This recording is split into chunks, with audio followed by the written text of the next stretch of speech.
Hello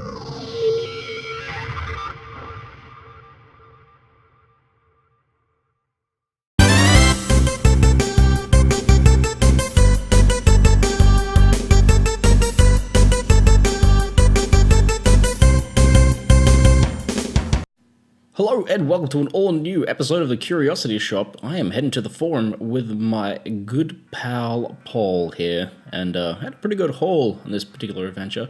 This woman always has like a ton of games in these little boxes here, but she's a bit strange. So I didn't end up getting anything here, but I did get something from this guy. I didn't get Chrono Trigger for the Famicom because I'm not a rich man, but I did buy a game from here, which I'll be pointing out later in the show. This guy always he's got a pretty solid collection. There's the Slam Jam Michael Jackson. I should have picked it up, but I didn't.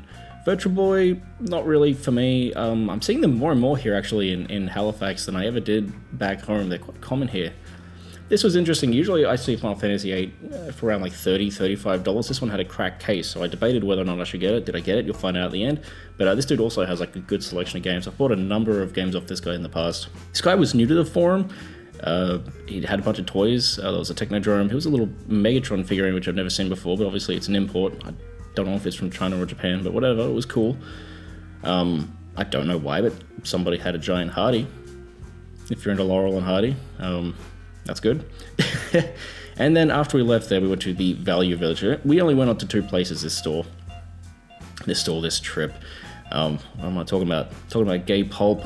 Could have picked that up. $6 is a bit much for an address book, even with Gay Pulp written on it. They had some DS games there, which they don't normally have, but unfortunately there was nothing all that interesting.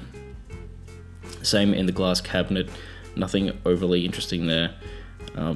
Halo, if you're into that, but I already had that. Assassin's Creed, I had that as well, so nothing all that thrilling. But the Christmas stuff was out in full swing, and holy jeebus, I know a lot of people love Christmas. I find a lot of this stuff to be like particularly creepy. Not that guy's creepy, but that's creepy.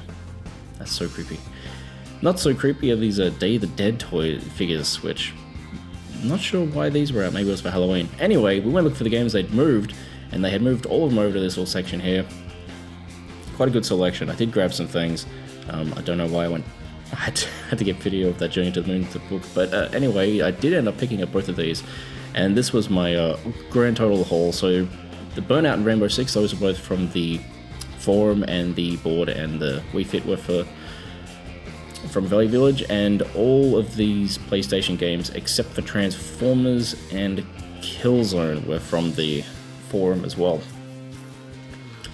So, and I did end up picking up Final Fantasy VIII, which was probably my best deal of the day, I think, for $15. It has some issues with it. The case was a little bit damaged, but the manual and all the discs were in perfect condition, so really I'm just going to try to find another jewel case for it, which I'm sure I'll be able to find one online somewhere, for not all that much money.